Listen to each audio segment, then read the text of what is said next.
शादीशुदा लोगों को एक बड़ी सीख देने वाली कहानी। पत्नी ने ना जाने क्या किया था कि पति ने उसे एक के बाद कई थप्पड़ जड़ दिए। हमेशा हर सिचुएशन को शांति से हैंडल करने वाली पत्नी भी इस बार इतनी अशांत हो उठी कि उसने अपनी चप्पल ही निकालकर पति की ओर फेंक दी। चप्पल पति के बालों को छूते हुए निकल गई। ये किस्सा यहीं पर खत्म हो सकता था, मगर पति ने इसे अपनी मर्दानगी का विषय बना लिया और इस बात बद से बदतर होती चली गई। रिश्तेदारों ने भी आग में घी का काम किया। किसी ने कहा, जो औरत अपने पति को चप्पल से मार सकती है वो ना ही तो वफादार हो सकती है, ना ही पतिव्रता। ऐसी औरतें परिवार ही नहीं पूरे समाज पर कलंक की तरह है। बीवी के पछवाले कहा पीछे रहने वाले थे। किसी ने कहा 21वीं सदी में भी स्त्री के साथ मारपीट करते हैं, उन्हें तो जेल भेज देना चाहिए। तो कोई कहता जरूर उसका कोई और पसंद आ गई होगी, इसीलिए अब पत्नी से मारपीट करने लगा है। बात कोर्ट तक पहुंच गई। दोनों पक्षों ने एक दूसरे के खिलाफ केस फाइल कर दिया। पति ने चरित्रहीन होने का तो पत्नी ने दहेज और शारीरिक उत्पीड़न का आरोप लगाया। 2 वर्षों से अधिक समय के लिए केस चला था। इन 2 वर्षों के दौरान दोनों पति पत्नी अलग अलग रहे थे। इन 2 वर्षों के दौरान दोनों पक्षों के समर्थकों की संख्या कम हो गई थी। पहले जहां दोनों पक्षों में समर्थकों का समूह होता था, अब गिने चुने लोग रह गए थे। पति और पत्नी दोनों की आर्थिक स्थिति भी इस समय के दौरान नीचे गिर चुकी थी, जिन्हें वे अपना शुभचिंतक समझ रहे थे। पैसों की बात आते ही उन्होंने भी अपना पल्ला झाड़ लिया था। अगर कोई देने को राजी भी हुआ था तो मोटे ब्याज की शर्त पर। आखिरकार वही हुआ जो सब चाहते थे, डाइवोर्स। हर कोई खुश था, दोनों पक्षों के रिश्तेदार, उनके माता पिता और दोनों के वकील। लेकिन 5 साल की सुखद शादी और एक सुंदर बेटी होने के बाद मिले इस डाइवोर्स से पत्नी मुक्त थी और पति शांत। शायद ये इत्तेफाक ही था। इस खुशी को मनाने के लिए दोनों पक्ष के लोग एक ही चाय की टापरी पर बैठे, आमने सामने। इत्तेफाक इसीलिए क्योंकि ज़्यादातर लोग जो एक दूसरे के विरोध पक्ष को सपोर्ट कर रहे थे, वे एक दूसरे को अच्छे से जानते भी नहीं थे। पति पत्नी भी इन सभी से दूर एक दूसरे के सामने मेज पर बैठे। पति ने पति से कहा, अब तो खुश होगे ना, तुम्हारे मन की जो हुई है, मुबारक हो। तुम भी तो आज जीत गई हो, मुझसे तलाक तो तुम्हें भी मिल गया है। Congratulation to you too. पति ने कहा, तलाक को तुम जीत का प्रतीक समझते हो?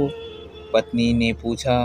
पति चुप रहा थोड़ी देर की शांति के बाद पति ने कहा, मुझे तुम्हें 5 लाख रुपए अभी हर महीने 8,000 देने का आदेश है। अभी मेरे पास पैसे नहीं हैं, इसीलिए हमारा मतलब मेरा जो सिटी में फ्लैट है उसे तुम्हारे नाम कर देता हूँ।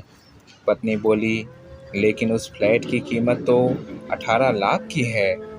हाँ, लेकिन हमारी बेटी तुम्हारे साथ है और आगे जाके उसके खर्चे भी बढ़ेंगे, तुम्हें थोड़ी आसानी होगी।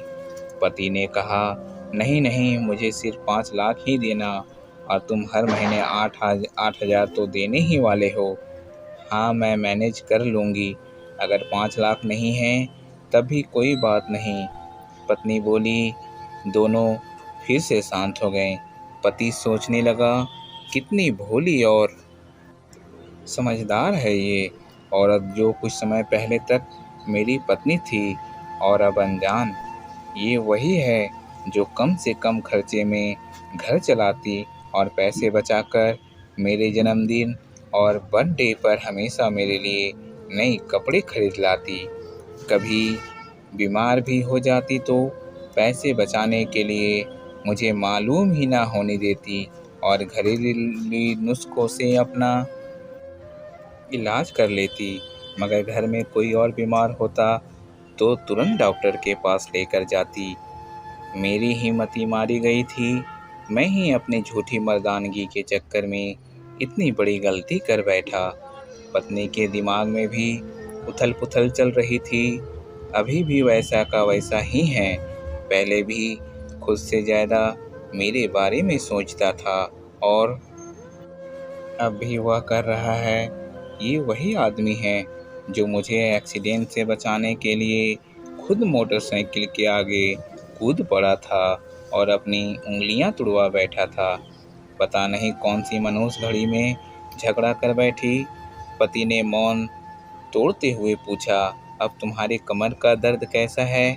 ज़्यादा तकलीफ तो नहीं होती? पत्नी हल्का सा मुस्कुराई और बोली, अभी भी होता है।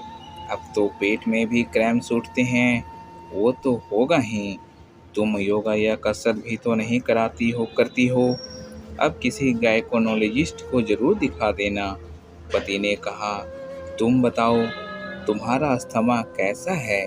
अब क्या अब भी दौरे पड़ते हैं? पत्नी ने पूछा। हाँ, पड़ते हैं, पहले से ज़्यादा, क्योंकि अक्सर इन्हेलर भूल जाया करता हूँ। याद दिलाने के लिए तुम जो नहीं हो अब। पति बोला। पत्नी की आंखों में आंसू आ गए। वो बोली, तुम्हें मेरे चरित्र पर सवाल नहीं उठाना चाहिए था, तो ये परिस्थिति आती ही नहीं। हाँ, मैं जानता हूँ तुम बहुत अच्छी हो। मुझसे गलती हो गई, बहुत बड़ी गलती। मैं लोगों के बहकावे में आ गया था। पति बोला, तुमने भी तो मुझ पर दहेज का इल्ज़ाम लगाया था। वो बोला, गलत था और इस बात का मुझे भी बहुत पछतावा हुआ। पत्नी ने कहा। पति कुछ कहना चाह रहा था लेकिन हिचकिचा रहा था। पत्नी ने पूछा, कुछ कहना चाहते हो? वो बोला, क्या सब पहले जैसा नहीं हो सकता? क्या मतलब? पत्नी बोली, मतलब कि हम फिर से पहले की तरह पति पत्नी बनकर सच्चे दोस्त बनकर नहीं रह सकते। पति बोला, पर ये डिवोर्स की पेपर दिखाते हुए पत्नी ने कहा, फाड़ देते हैं। पति ने अपने पास रखे डिवोर्स के पेपर फाड़ते हुए कहा। पत्नी ने भी अपने पास रखे पेपर फाड़ दिए। सभी हैरान थे, वकील, रिश्तेदार और माँ बाप। पति पत्नी दोनों एक दूसरे का हाथ में हाथ पकड़े अपने घर की तरफ चल दिए। दोस्तों, ये कहानी उन हर पति पत्नी के लिए बड़ी सीख है जो छोटी छोटी बातों पे लड़ते हैं और इन झगड़ों को बड़ा बना के अलग होने का डिसीजन लेते हैं। और प्यार और झगड़ा तो एक सिक्के के दो पहलुओं की तरह होते हैं। दोनों को स्वीकार करना होगा, तभी ये पवित्र रिश्ता उसकी मंजिल तक पहुंच पाएगा। इसके साथ ही मेरी ये कहानी यहीं समाप्त होती है। मैं अपने कहानी के माध्यम से आपको सिर्फ यही बताना चाहता हूँ कि पति पत्नी सभी आपस में मिलकर रहें और आपसी झगड़े को आपस में ही सुलझा लें। साथ ही साथ यदि आपको मेरी ये कहानी अच्छी लगी हो तो मेरे चैनल को सब्सक्राइब करके बेल पे क्लिक करके ऑल पे क्लिक करें। Thank you.